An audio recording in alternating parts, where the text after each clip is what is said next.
fintech was by far and away the most funded startup sector. And it was almost by a magnitude of order. So it was almost twice as big as any other sector. And that's for a variety of reasons, but I'll dig into that a little bit later. I think this is where most people start, is sort of they say, okay, what's interesting, what's unique about Australia? What I'm going to do is just sort of flip that and talk a little bit about how those things that make us unique actually, I think, are quite interesting opportunities for a lot of inbounders. Sort of a delay there. Okay, so in terms of the opportunities, I think each of those things I discussed, and then there are a number of others, obviously, but I think those are the headline ones that I want to talk to today. Those four really present an interesting opportunity, I think, in many regards. So highly concentrated market. At first blush, I think a lot of people turn or look at that and think, well, it's actually a hard market to break into. In many ways, I think it's actually the reverse. So what's ended up happening with that concentration is that you have a bunch of incumbents who have underserved their customers as a general proposition, and the customer experience isn't great. We've recently had, obviously, the Royal Commission, as was mentioned, and that's sort of highlighted actually in a pretty stark way some of the, or lack thereof, I should say, of customer experience. In terms of being a really evolved financial sector, generally the rails are pretty good here. So it's not like the US, for example, we have to contend with ACH, etc. Right? As a baseline, you actually have quite a good starting point to dive into the market. So when I speak to inbounders, and I've been really lucky to speak to inbounders right across the board, from very large fintechs through to sort of emergent fintechs, they're always surprised by that. And Australia's early adopter to fintech products. The data's there, as was mentioned, generally very open to trying new products. And fintech's hot, right? So I think all of those play into it and create quite an interesting market for inbounders. So why now, right? So, I mean, we've been here for a while in terms of a market that people have inbounded into. So Stripe, for example, is probably almost 5 or 6 years in Australia. Same with Square, been here for quite a while. But why is now an interesting time to look at Australia? And we'll sort of hint at that. I think there are a bunch of factors that are really interesting, and sort of what I would call sort of the headline things, right? The first one is consumer data, right? So again, it's one that's probably garnered quite a lot of attention, and rightly so. It's a very unique approach to open data. In the UK, across Europe, we've seen sort of PSD2 and obviously open banking. In Australia, the regime is actually broader. The concept there, without going into too much detail, is the idea that we start with banking, but we move across a whole bunch of other sectors. So it really is this idea of creating a data economy, which again is very unique. And I'll come back to that a little bit later. We've had the Financial Services Royal Commission, which has shown, I think, where the incumbent financial services providers are. There's so many ways you can go with this, right? But basically how they've underperformed and sort of not really taken care of their customers. I think it's shown that in a very clear way. Regulatory change. So we've become really good at copying the UK in terms of our regulatory regime. We're about to have an enhanced sandbox. So sandbox 1.0, to be honest, probably didn't deliver on what it was anticipated it would deliver on, and that's been enhanced quite substantially. So it'll open up a number of different avenues, I think. We've got a restricted ADI license in Australia. So, short version of that is that the capital requirements to be a bank in Australia under a restricted ADI are much lower. This is the sort of questions with asterisks, whether how useful that is for challenger banks or for those who are looking to take advantage, and it's predominantly challenger banks, obviously, take advantage of that. And then there's the fintech bridges. We've got obviously one in the UK, and there'll be others probably that'll occur over the next 12 to 18 months. And I think there'll probably be an imperative around looking at those in more detail over the next 18 to 24 months. The broader topic of everything is fintech, which I joke about quite a bit, but like on a serious, sort of the more serious version of that is obviously what's referred to as embedded fintech. We just haven't had that rush quite yet. And I'll come back to that in a minute. And then there's a growing desire for incumbents to partner. And I think most of that is driven around the idea that I think most of them are coming to this conclusion that the party's over, right? NIMs are being compressed. Royal Commission's shown some things. Open data's coming. And so for those of you who are, you're looking to partner with financial services incumbents, I think now is actually a really good time. Having said that, so as noted, I do invest in startups. I've got sort of 2 portfolio companies that play in that infrastructure space. And one has sort of, the comment from the founder was, this has accelerated, COVID-19 has sort of accelerated our conversations with incumbents by at least 12 months. And on the other side, it's really slowed it down. So I think it's sort of a little bit all over the shop at the moment. But I think as a broad proposition, most incumbents really understand that the market is changing pretty dramatically underneath their feet.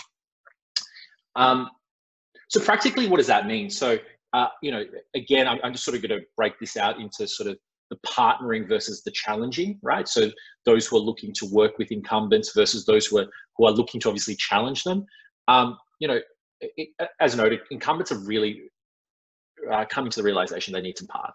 And most of them are starting to set up ways to do that. So I think the classic example most recently is Australia's largest bank, CBA, who has very traditionally actually been anti-partnering, has now moved to a stance where they're looking to partner and have set up an entity to do that. And sort of, I think that's actually an interesting sign. The other 3 of the 4 have tried to do that in varying degrees, and everyone's got sort of different strategies, which is quite interesting in Australia. It's not everyone is looking to partner. Some have a more investing frame to it, so more CVC style versus the partnering approach. But I think the CBA move to partner is actually really interesting. Query how successful that'll be. I don't know yet, and I don't think anyone knows, but I think the answer is, or the starting question, I should say, is that it's actually very interesting. And again, sort of slightly accelerating across this time, I think is probably the broad lay of the land, but sort of in various areas, I think there is more imperative around partnering at the moment. I think challenging, again, like as I said, incumbents have broadly been relatively lazy in market, and I think that's sort of been the opportunity. But obviously, the thing to note is that when you have a concentrated market, they are broadly pretty deeply entrenched. I think the other thing on the challenging side is that obviously the emergent behaviours that we're seeing in Australia are, I think, really helpful to startups. So, one of the bigger international success stories has obviously been Afterpay with their buy now, pay later model in Australia. And those emergent behaviours are sort of well taken by the market, and we tend to see early adoption. And again, I think, one of the bigger trends we're seeing globally is this idea of embedded fintech, which we haven't quite seen here in Australia, but I think is a really big and growing opportunity. How am I doing for time, John? I can't see my time. Okay. Yeah. Okay, cool. So I'll give you a quick mud map to launch in Australia, and some of the things that I think are challenges and some of the things that I think are opportunities. So the things to really think through in terms of launching Australia, and sort of, I think this is global expansion 101. So to the extent that you have sort of started to map out how you have done sort of expansion into other jurisdictions, there's probably some stuff that you already know. But I always think it's interesting to note, because I'm always, these are things that I talk to inbounders about actually quite a bit. I think, the push versus pull question is a really important one in Australia. I think it's actually, to be honest, quite challenging to come in and try to, so what I mean, sorry, I should say by push versus pull, are your customers pulling you to Australia, or are you trying to push into Australia, right? And I think, obviously pull is always better. But having said that, the challenge always is it an opportunity, or is it going to be too challenging?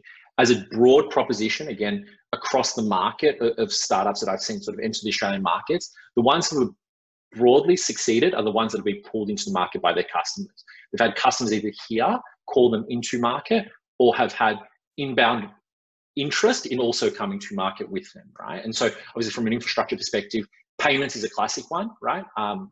Stripe, Square mentioned before, they've probably, as an example, been the most successful inbounders.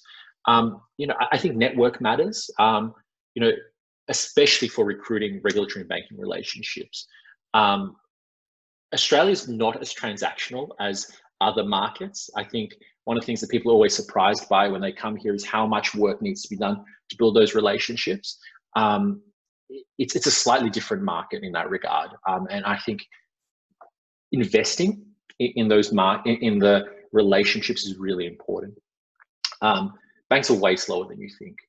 I think banks, you'll find as a broad proposition, are really incredibly slow in Australia, which makes it really challenging to work with them. And that manifests in a whole bunch of different ways. I think in the partnering side, it's incredibly slow to build those banking relationships, but also on top of that, to find a bank to settle you is really hard in Australia, right? You know, you tend to find the banking element of it is really hard. I'll come back to that just in a little bit as well, but I think the other thing is that, you know, inbounders tend to find that there are a lot of subtle and nuanced differences in market that potentially make their product slightly, well, not as appealing in market, right? So I think the classic one so far that I've noticed is, if you look at the challenger bank space, the Australian challenger banks have done fairly well against inbounders, right? I've probably spoken to 3 that have looked at the Australian market, and then obviously Revolut's in market as mentioned, right? You know, as a data point, Revolut on the finance rankings in the App Store is 118. I think that sort of says that the proposition coming to market is not exactly what the market's calling for right at this second, right? And so that's an interesting data point, because obviously Revolut's been incredibly successful across Europe as an expansionary fintech, but in Australia, 118th, which I think is interesting. And to be honest, I think I counsel a lot of inbounders on this one, right? Which is, it isn't an investment. You do need to invest in the market. It isn't, I think virtual boots in the current market, query that, right? Obviously, but broadly, the virtual element of trying to come to market is challenging. I think most inbounders that have sort of started with this concept that they'll come to market, some element virtually, maybe they'll have their, you know, expansion manager come in every so often, have sort of found that challenging. I've got, for example, one inbounder who I know well, started with the concept that they would have 4 people on the ground. After 12 months, they realized that was just not realistic. And I mean, it's consumer facing, and then went to 30, right? Sort of as a headcount number they were trying to recruit for, because it just was unrealistic, right? Like the idea that you can fly in, fly out is not, in my opinion, is not the ideal way to do it in Australia. Very different approach in terms of expansion than in Europe, where it sort of is feasible, right? Because markets are closer, etc. This one, as a market, Australia is very different, and sort of said it to a few US inbounders who have tried the same thing. It is a market you need to invest in. It's not a, you know, two people on the ground type of scenario. It actually does take a little bit of investment to think through Australia. So let me quickly switch back, and I'll just quickly flick through the last few. I know I'm sort of running low on time.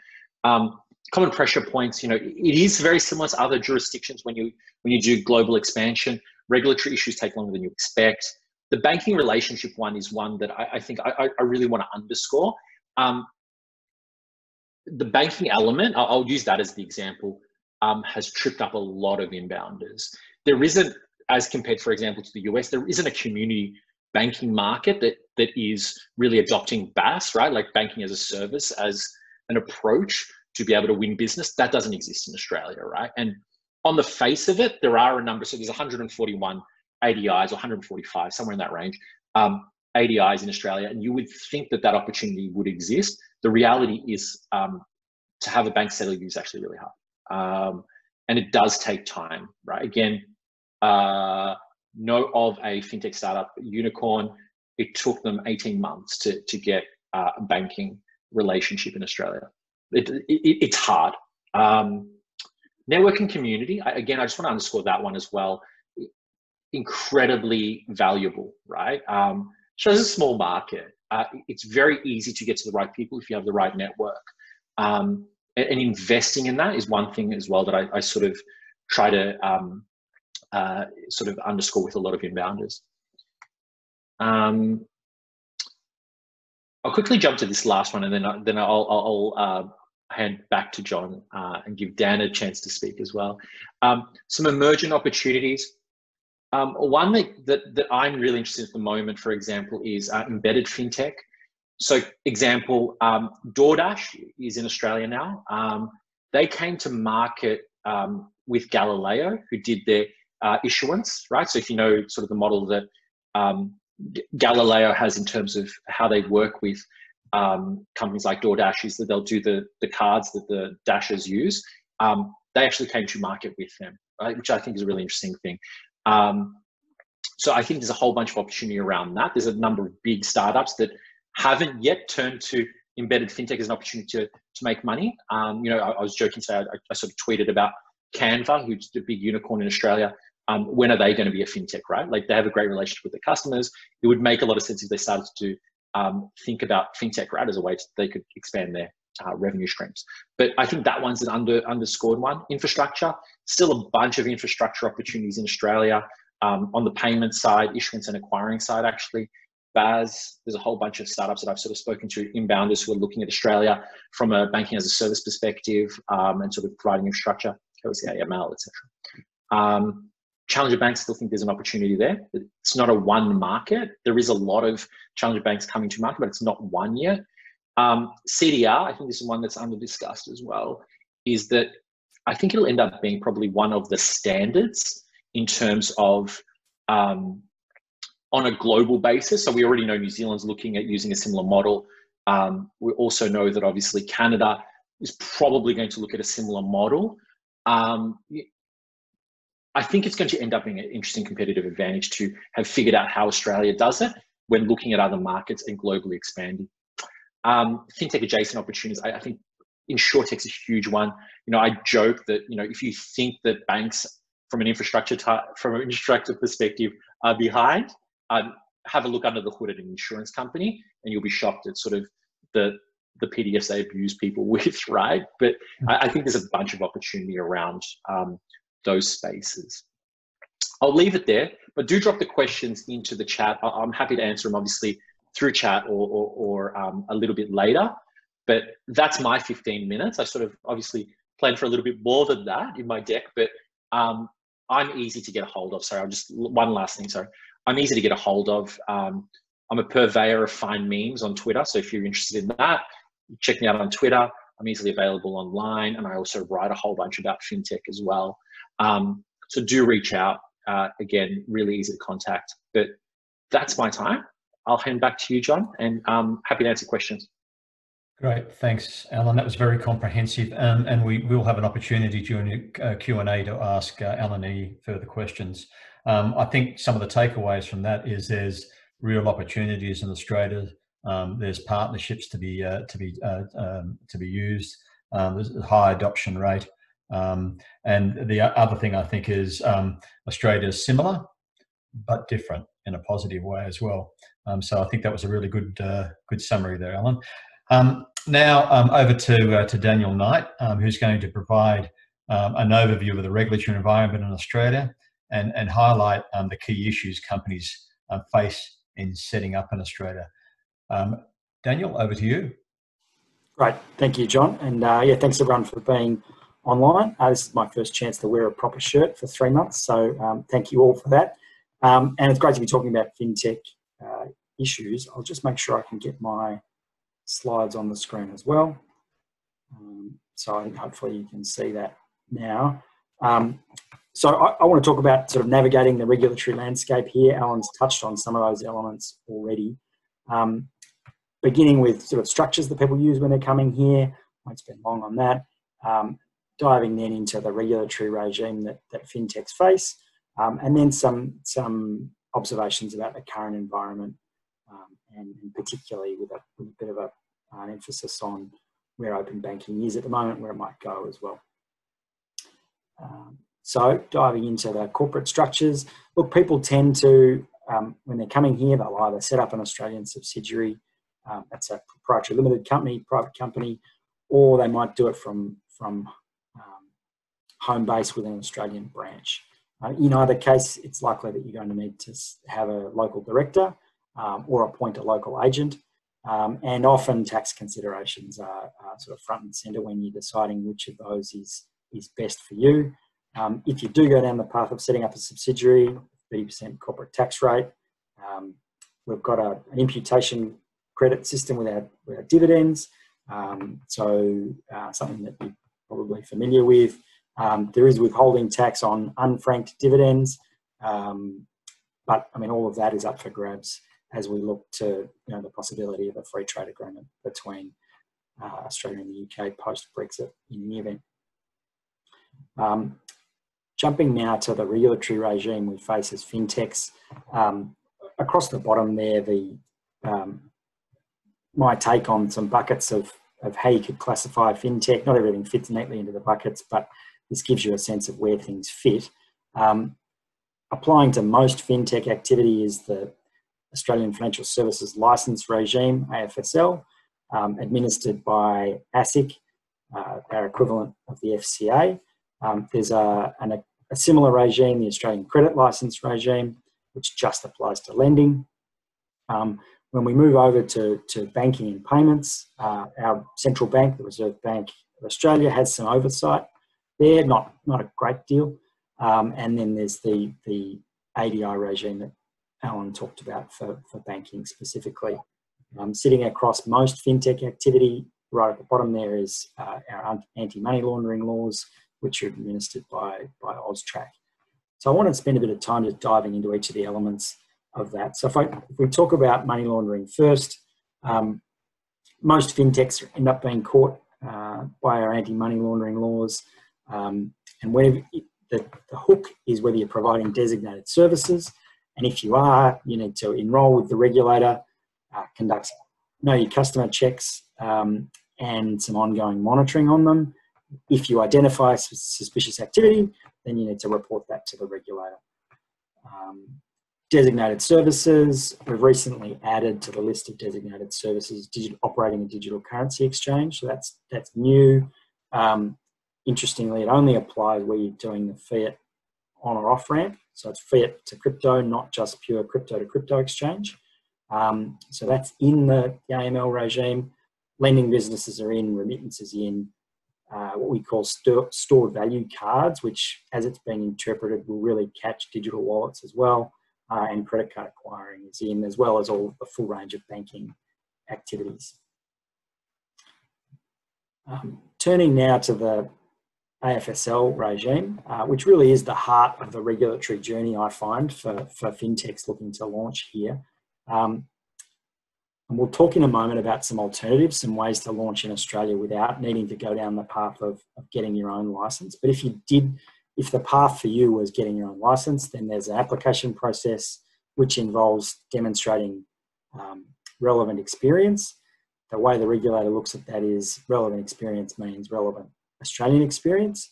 So for someone coming in from outside Australia, that tends to mean involving some sort of compliance consultant who's got that experience to provide it to you on a part-time consultancy basis. Once you've got the license, there's a bunch of ongoing compliance obligations, some capital requirements that differ depending on what sort of services you might be providing. You need to provide disclosure documents to your customers, participating in external dispute resolution regimes, maintaining professional indemnity insurance, those sort of things. We have a separate regime for lending, so the credit license regime. It only applies to consumer credit, so small business lending, any business lending is not regulated in this way. It doesn't need the licensing. I mentioned on the lending side, often businesses in that space, well, if they're raising money to lend it out in sort of a marketplace way, often they'll end up needing both a financial services license and a credit license. But there's a lot of similarity between the regimes and lots of overlap. I always talk to fintechs looking to start here and explain that the regime is pretty scalable, and there are a number of ways to get to market without needing to get your own license from day one. Even that, if that might be part of the plan down the track, it doesn't have to be the first step you take. One of the ways to do that is to partner with someone who's already got a license with one of the existing players. That can be through enabling technology, what Alan's calling embedded fintech, providing a service that sits in the background of improving the way someone else provides their services. That's unlikely to need your own license. Depends on how it's set up, but that's one of the ways. And the other way to partner with an existing licensee is to still be providing your services direct to customers, but to do that under the license of an existing player. Now, the really big, the banks tend not to do this. They're not so willing to put their license on the line for a partner. But there are a number of service providers out operating in Australia whose business really is just to authorise other providers. And they do that through a level of supervision and monitoring. And then whatever you do, you're doing on behalf of them pursuant to their license. So that's often a quick, and it can be, those sort of arrangements can be put in place once you find the right partner, can be put in place very quickly. The next way to come to market without getting your own license is a newer one. Our regulator, ASIC, is in the process of implementing a mutual recognition regime, foreign financial services provider, FFSP they're calling it, and really it provides a streamlined path for entities that are already regulated somewhere else in a jurisdiction that we recognise as being equivalent to get in and effectively get a licence here to operate, relying on the licence that exists outside Australia. This is not really designed for fintechs. The regulator had in mind more fund managers when it was establishing this regime, but it could be used for some. It does only allow you to provide services to wholesale clients, so it's restricted in that way, but for some fintechs that may be an option. And the final one is the one that Alan has mentioned already, Fintech Sandbox, much improved compared to the first iteration, provides a 2-year window to test a product, 2-year exemption, and that's the process of getting your own license, if you are going down that path, tends to take some time. 6 to 9 months is sort of the ballpark. So we've always been saying any exemption from licensing needs to last at least 2 years to give an entrant time to test the product, work out if they want to stay in the market, and work out a path to actually staying permanently. So we're pleased to see a 2-year exemption there. There are some caps on sort of the types of services you can provide, the monetary values that can be involved, but it's a way to test, and that can help some entrants. So if we move now to talking about payments, the main regulatory layer for a payments fintech is the financial services regime, and it will generally apply. The only sort of large carve out there really is if all you're doing is helping people receive money, then you may not need a financial services license. Providing services to merchant, acquiring type services to merchants may not need an AFSL. But it's where you're initiating payments or facilitating them that you tend to need an AFSL. There is some residual oversight from the Reserve Bank to payments functionality. Usually that's fairly light touch and doesn't interfere too much with fintechs.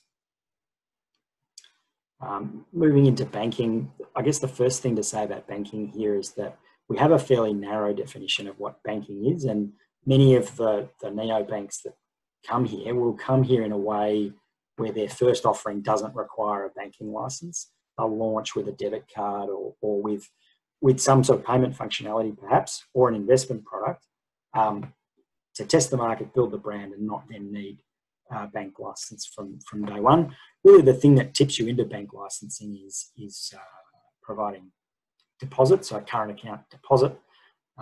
It's really only that causes you to fall into the ADI regime. And as Alan mentioned, we have a restricted ADI regime, which allows new entrants to come to market more quickly. And restricted ADI regime, it's not really an ADI light.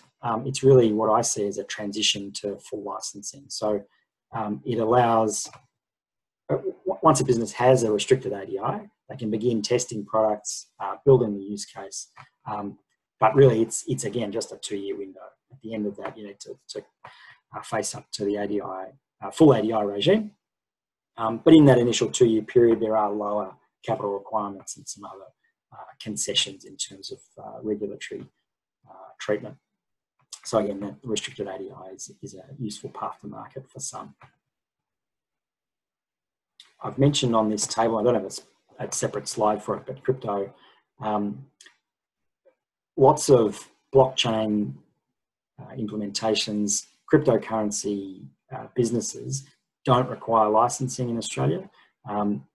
Some activities where it's an exchange or a wallet that might be paired with a payment mechanism, or might be paired with some other, if it's locking in prices, derivatives over prices, then that obviously needs a license. But beyond that, unlikely to need a license. So the only thing often for them is the AML regime if they're operating that fed to crypto exchange. I want to spend a little bit of time just briefly talking about the environment we're in. Alan's mentioned the Royal Commission. It looms pretty large still over the industry. Significant misconduct was identified, which really has increased focus on the ability of existing financial services players here, particularly the banks.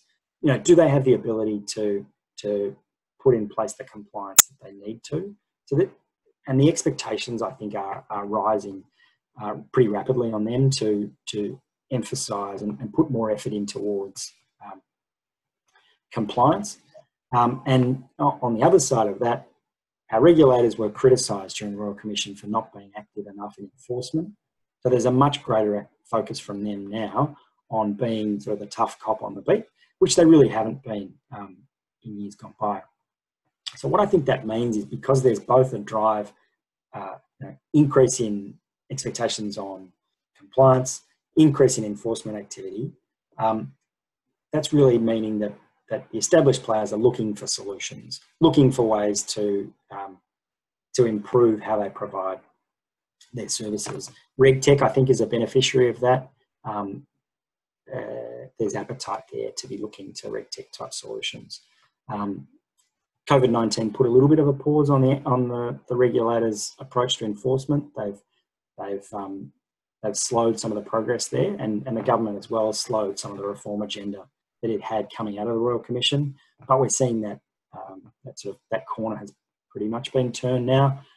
Regulators getting back onto enforcement activities, and I think Alan's talked a lot about the environment we face here. The thing I'd add to that is that our regulators are very supportive and very engaged in the fintech sector, more than I've seen in my time in the financial services industry with any sort of subsector. Very interested in consultation, very interested in the views of the fintech community and how they can facilitate. And the government has really set the tone on that and has emphasised the benefits of fintechs as a feature of the competitive landscape here. The final thing I'll mention before we jump back to John and dive into some Q&A is just we're on the cusp of our open banking elements, the open banking aspect of the consumer data regime kicking off.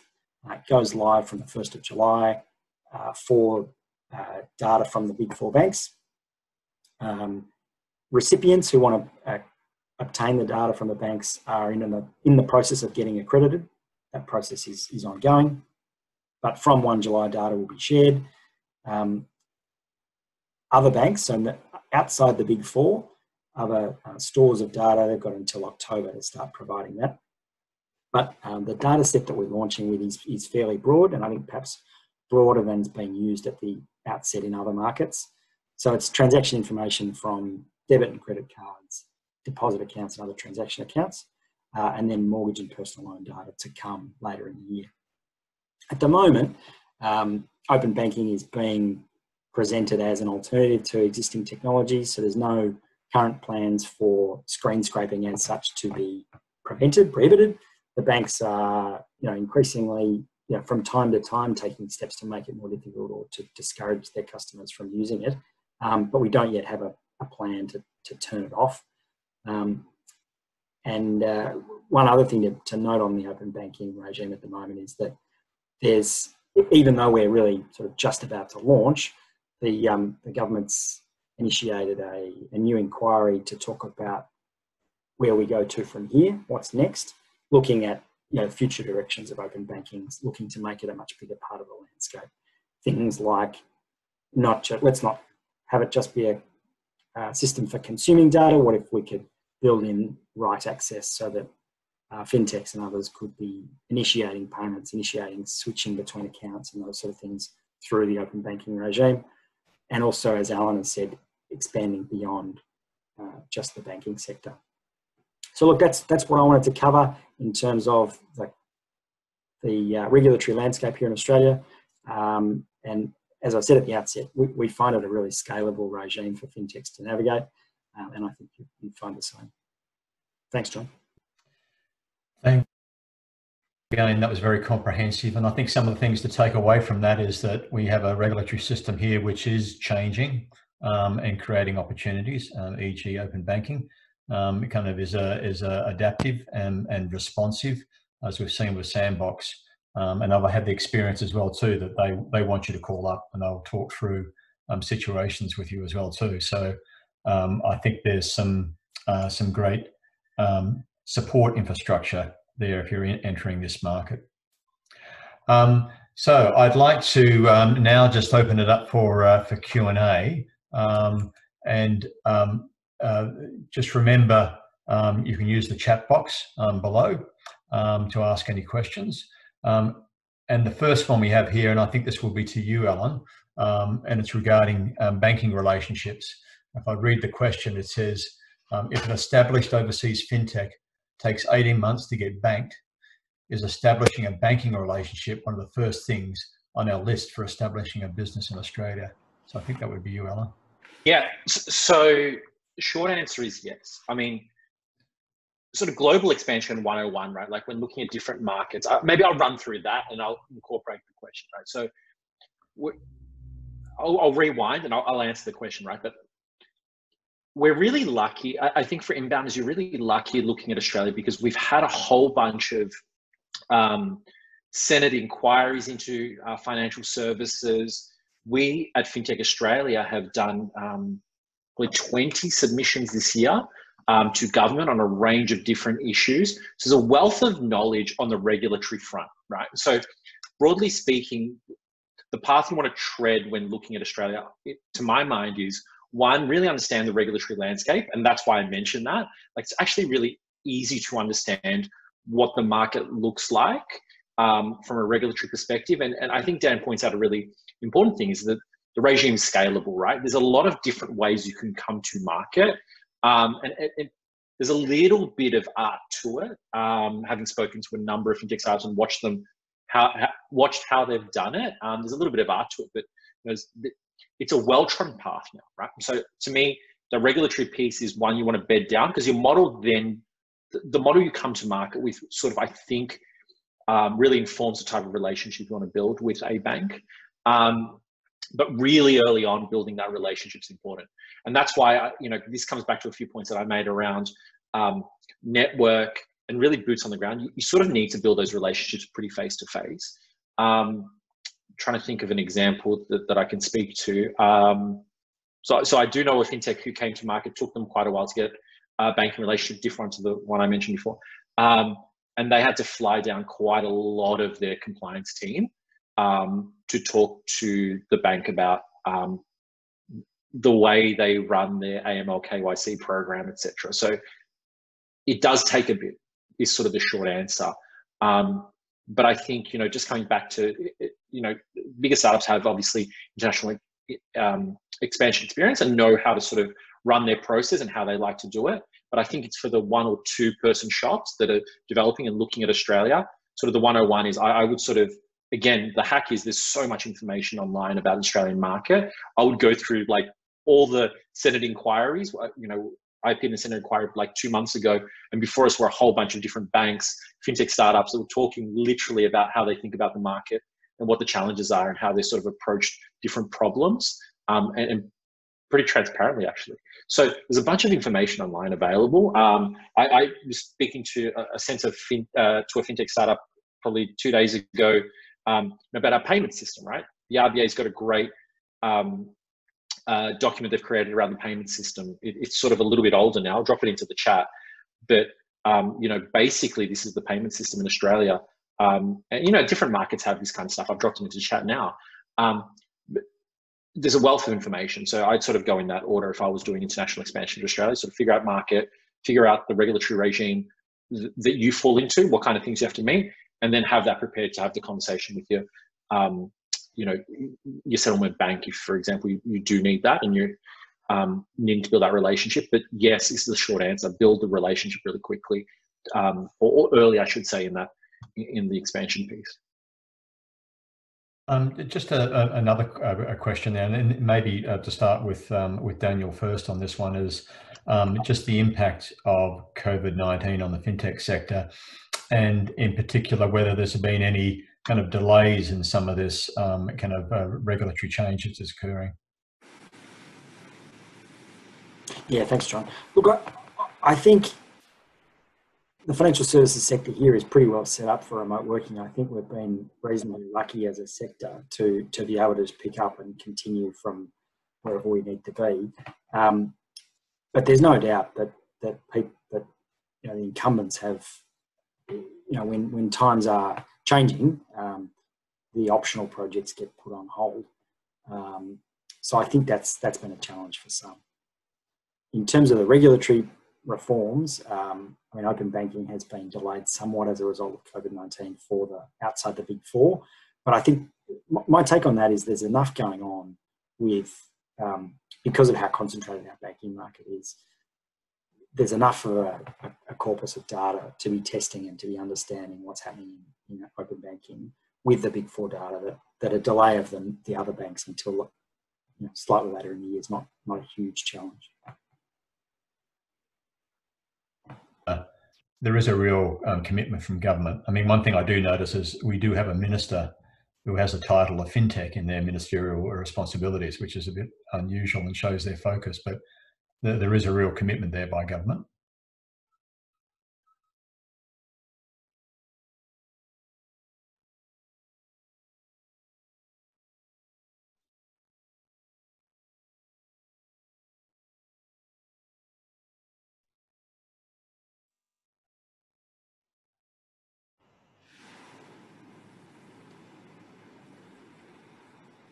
You there, Daniel?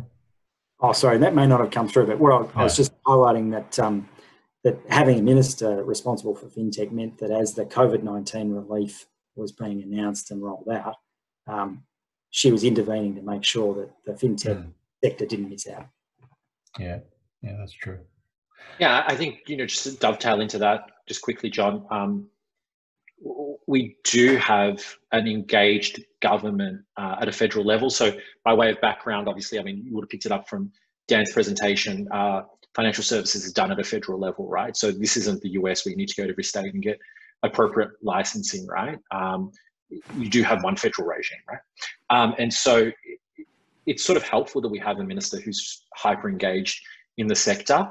And, the backstory to that is that the current Prime Minister used to be Treasurer, was the one who started this. So there is, at the highest level of government, an interest in fintech and understanding that fintech is a sector that is one that needs to be nurtured. And I think that's going to push the ecosystem forward, and it has so far. So worth noting. One more thing, because around Dan's point around open banking, CDR, important to understand in the current regime is that intermediaries are not included in the first wave. I know a lot of intermediaries look at Australia. That's going to be a slower burn, is sort of the short answer to that, because in the first wave, intermediaries are not included. Fintech Australia, we're working hard to make that happen quicker, because we've relayed to government how important intermediaries are in open banking. Not everyone wants to be a registered data recipient. That is costly and complex. So intermediaries are an important element to that. So we've relayed that to government, but important to note that's not quite on the first wave agenda just yet. Could I just touch, Alan, you mentioned a bit of some of the non-bank opportunities out there. I know we do focus a lot on that, on the banking sector, but you were mentioning insurance. We have one of the largest pension markets in the world, You know, there's other opportunities there, but just maybe to broaden it out a little bit. Yeah, so I mean, there's obvious fintech or fintech adjacent stuff. You know, insurtech, regtech, prop tech. I think those are really interesting fintech adjacent or fintech verticals. The one that I'll come to is one that I think, again, is sort of under discussed, right? Which is the embedded stuff. There are a number of really big, sorry, actually rewind, right? If you think about the Australian market, there are a number of companies that have developed here that are localized, right? So think about property markets, right? We have a localized central place where most people will go online to find their home. Currently, not really thinking about embedded. I'm sure they are somewhere, right? In terms of the bowels of the company, right? Realestate.com. I'm sure they're thinking about fintech internally, but overtly haven't really turned their mind to it in an overt way. And there are a number of those types of companies across Australia that are big companies, right? Because they have quite a large market share, but have not turned their mind to embedded fintech. You know, everyone talks about an embedded fintech, you know, Mind and Body, the guys who do the yoga studio stuff and have turned to doing payments, and 40% of their revenue is now payments, right? That hasn't really quite emerged in Australia. So, you know, I think payment infrastructure stuff, if you're like a FinX style company, Australia is really interesting to my mind. I think if you're a BAS provider, so banking as a service provider, I think Australia is really interesting. Issuance is, again, hyper interesting. I think there's a big market for it. It's sort of under discussed. I think the obvious stuff is, like, you know, what John said, superannuation's huge, massive pension market. I've seen a lot of stuff come to market around that. So internal fintech startups in Australia, it's hard nut to crack. Just as it is any market, to be honest. But I think under discussed is embedded fintech in Australia. I know I'm looking at a lot of stuff around that. But yeah, a range of opportunities, John. Thanks. Maybe we're running close to time, but I'd like to just to go back to Daniel and just you did touch on them all, but if there are 5 key things that tech companies have to really understand when they're entering into the Australian market, or the things that they should watch out for, that, you know, to trip over, if you could just kind of re-emphasize that, Daniel.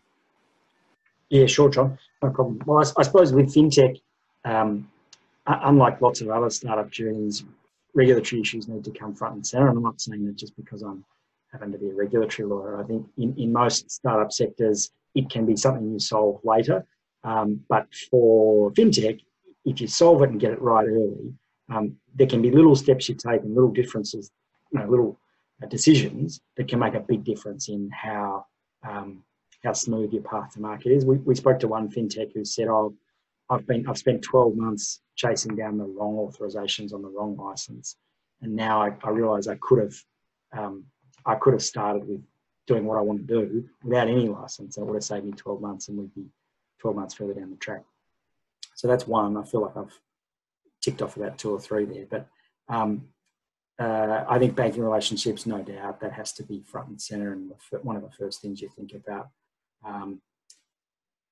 when you're coming here. I think the third thing, Alan touched on this really, we're a pretty sophisticated sort of users of financial services. So we're not you're not entering a market where people are having really, we have pretty smooth payments infrastructure, for example. Tap and go is pretty easy. There aren't serious pain points for consumers in that at the moment. So what I think that means is you've got to be offering something that's new and different. I don't know how many I'm up to, John.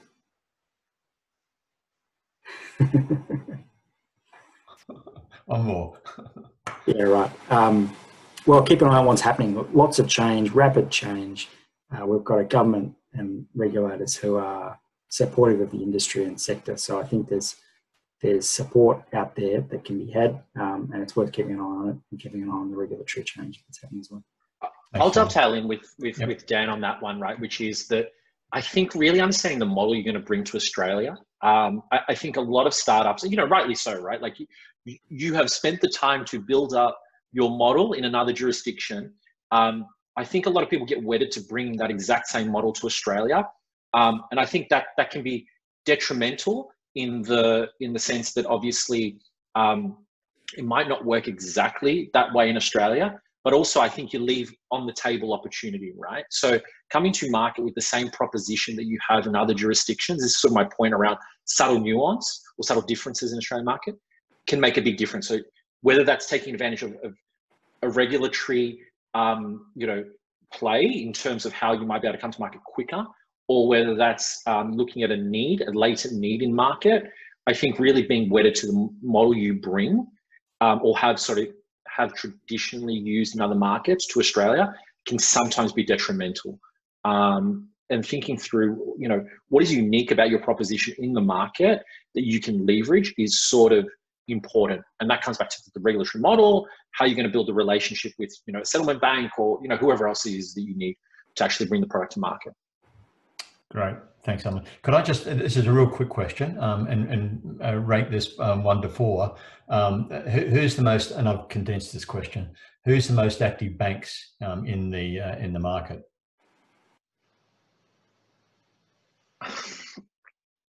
Go, Dan. Well, I was going to put CBA first, I think. And in payments, I would have said NAB probably number 2. I think, as Alan said, well, some of the banks take a more investment approach rather than sort of actively doing fintech. And so we've seen lots of great activity in terms of banks spinning up VC funds to support and invest in fintech. But I guess if I'm thinking about it in terms of appetite to partner with fintechs, I'd put CDA and NAB probably nearer the top. ANZ have a real attitude that's interested in fintech, an openness to support. So I think, look, I think if you're talking to the right people, I think there's support at all 4. Okay. So I'm gonna make I'll do a quick controversial comment. I think if you're thinking about, like, I broadly agree with Dan. I think sort of ranking them is really hard, and it depends on what. Quick tip for inbounders is work with a line of business, not the innovation team. So that's somewhat controversial in case there's someone here from an innovation team. Work with a line of business who understands the problem and actually feels it acutely.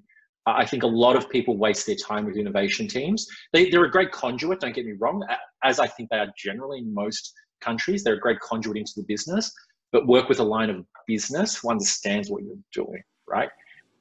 Innovation, like the innovation team, are generalists is sort of where it lands, and don't understand potentially capital markets or don't understand, whatever else it is, right? In the business.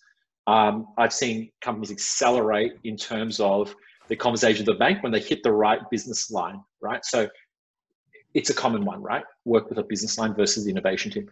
Get them to get you in the business and then go to a business line.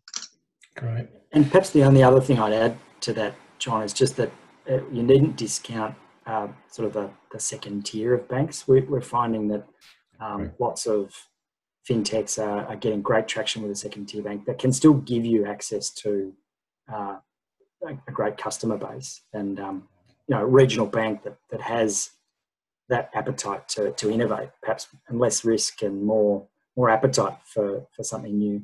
Yeah, the Bendigos and Liberties and so forth. Exactly. Yeah. Look, we've run out of time. Thank you very much to Alan and Daniel. That was a great overview. I know it's a lot to try and squeeze into to 1 hour, but thank you. Just to remind everyone that the next session in our series is on Thursday, the 25th of June, which is next Thursday. We'll be hearing from TransferWise and Revolut about their experiences in setting up in Australia, and that's probably some of the questions earlier which I wasn't able to get to. I think it'll answer some of those.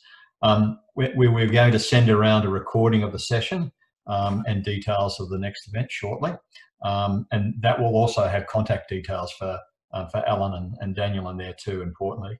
And if you'd like to learn more about opportunities for fintechs in Australia, in particular in Victoria and Melbourne, please contact the Victorian Government, and we'll be able to assist you as well. So again, last time, thank you very much, Ellen. Thank you, Daniel, for your time. And thanks for everyone's participation. We hope to see you at the next session. Thank you. Great. Thanks, Ron.